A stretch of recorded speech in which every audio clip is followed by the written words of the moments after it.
The hugging जज।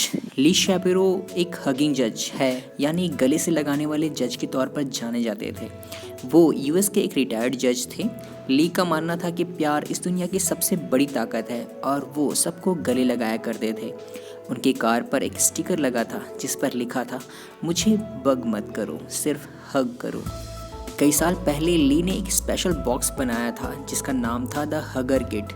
उस box के अंदर छोटे छोटे लाल रंग के दिल थे जिन्हें वो लोगों को हग करने के बदले दिया करते थे।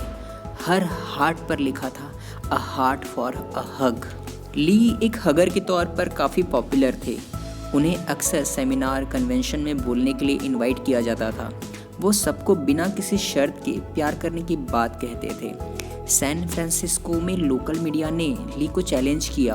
उन्होंने कहा कि ली का हगर किट सिर्फ उन्हीं लोगों पर काम करता है जो इस कॉन्फ्रेंस को अटेंड करते हैं। ये लोग उनके व्यूज से सहमत थे, इसलिए वो उन्हें बदले में हग करते थे। मीडिया ने जोर देकर कहा कि ली का आइडिया असली दुनिया में अप्लाई नहीं होता और ना वो काम कर पाएगा। ली ने मीडिया की बात सुनकर चैलेंज एक्सेप्ट कर लिया। वो इस बात के लिए तैयार हुए कि वो सैन फ्रांसिस्को की गलियों में टेलीविजन क्रू के साथ घूमेंगे और अनजान लोगों से उन्हें हक करने के लिए कहेंगे। ली सबसे पहले एक औरत के पास गए जो ग्रॉसरी लेकर जा रही थी। उन्होंने कहा, हेलो, मेरा नाम ली शैपेरो है और मैं एक हगिंग जज हूँ। क्या आप इस दिल के बदले मुझे हक करेंगे? उस औरत ने जवाब दिया, बेशक, लेकिन टेलीविजन क्रू का कहना था ये तो बड़ा इजी है, क्योंकि उन्होंने एक आम इंसान से ऐसा पूछा था। तो इसके बदले ली ने एक पुलिस ऑफिसर को देखा जिसकी एक कार ओनर के साथ बहस चल रही थी और वो उसे पार्किंग टिकट दे रही थी। ली ने ऑफिसर के पास जाकर कहा, ऐसा लगता है आपको अभी एक हक की सख्त ज़रूरत है। मेरा नाम ली शैपेरो है, मैं एक हगिंग जज हूँ और आपको हक करना चाहता हूँ। उस पुलिस ऑफिसर ने भी उनका ऑफर एक्सेप्ट कर लिया और उन्हें हक किया। फिर टेलीविजन क्रू ने ली को एक लास्ट चैलेंज दिया। उन्होंने उन्हें सैन फ्रांसिस्को के एक बस ड्राइवर को हक करने को कहा, क्योंकि उसके बारे में माना जाता था कि वो हमेशा बड़े गुस्से में, चिढ़ा हुआ और इरिटेट रहता है। तो ली बस स्टॉप पर गए और बस में चढ़ गए। उन्होंने बस ड्राइवर से कहा, हेलो, मेरा नाम ली शैपेरो है, मैं एक हगिंग जज हूँ। दोस्त, ये शायद दुनिया का सबसे स्ट्रेसफुल जॉब है। मैं सबको हक करता हूँ ताकि सबका दिन अच्छा जाए। क्या आपको भी एक हक चाहिए?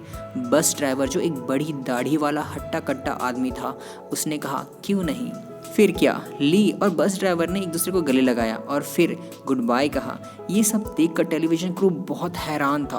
प्रोग्राम के होस्ट ने कहा, कमाल है, मानना पड़ेगा, मैं ये देखकर बहुत ही ज़्यादा इम्प्रेस्ड हूँ। एक दिन ली की फ्रेंड नैन्सी जॉनस्टन ने उन्हें अपने साथ डिसेबल लोगों के लिए बनाए गए शेल्टर होम में चलने के लिए कहा। नैन्सी एक प्रोफेशनल क्लाउन मतलब जोकर थी। उसने ली को एनकरेज किया कि वो अपना हगर किट साथ लाए और उन पेशेंट्स से मिले जिन्हें पैरालिसिस या जिनका अंत नज़दीक था या जो मेंटली स्वस्थ नहीं थे। ली और नैसी फैसिलिटी में पहुंचे। वो सभी के लिए बलून, पार्टी हैट्स और स्नैक लेकर गए थे। डॉक्टर्स और नर्सेस ने उन्हें सारे पेशेंट्स के पास जाकर उन्हें हक करने में हेल्प की। बाद में वो लोग लास्ट वार्ड पहुंचे। यहाँ सबसे बुरी कंडीशन वाले पेशेंट्स को रखा गया था। ली ने जब उनकी हालत देखी तो उनका मन भर आया, लेकिन वो और नेसी उन्हें थोड़ा प्यार देकर उनकी लाइफ में थोड़ी खुशियाँ लाना चाहते थे। उन्होंने हर पेशेंट्स को एक बलून दिया, पार्टी हैट और एक लाल दिल वाली स्टिकर के साथ हक किया। अंत में सिर्फ एक पेशेंट बचा था जिसका नाम लियोनार्ड था। उसकी गर्दन के चारों ओर एक वाइट कलर का बिम बंधा था क्योंकि उसके मुंह से लगातार लार बहता रहता था। ली को चिंता थी कि वो लोग उसे ठीक से गले लगाकर उसे अच्छा फील नहीं करा पाएंगे। उसकी हालत से ऐसा लग रहा था कि लियोनार्ड बहुत तकलीफ में है, पर नैसी ने कहा कि उन्हें कम से कम ट्राई तो करना चाहिए। तो उसने लियोनार्ड के सिर पर एक फनी सा पार्टी हैट रखा और ली ने उसके बीप पर एक दिल लगा दिया। फिर उन्होंने लियोनार्ड को गले लगाने के लिए कसकर अपनी बाहों में भर लिया। अचानक से लियोनार्ड किसी मेमने की तरह मिमियाने लगा। तभी बाकी पेशेंट ने भी जो आइटम उनके हाथ में लगा था उससे अलग अलग आवाज़ें निकालने शुरू कर दी। सारे डॉक्टर और नर्सेस दौड़ आए। ये क्या हो रहा है? ली ने पूछा। तो डॉक्टर्स ने उन्हें समझाया कि 23 साल में पहली बार था जब उन्होंने लियोनार्ड को मुस्कुराते हुए देखा था। गले लगाने जितना मामूली सा जेस्चर उसकी लाइफ में इतना बड़ा बदलाव ले आया था। तो देखा दोस्तों आपने, एक छोटा सा जेस्चर आपकी लाइफ में कितना बड़ा बदलाव लेकर आ सकता है।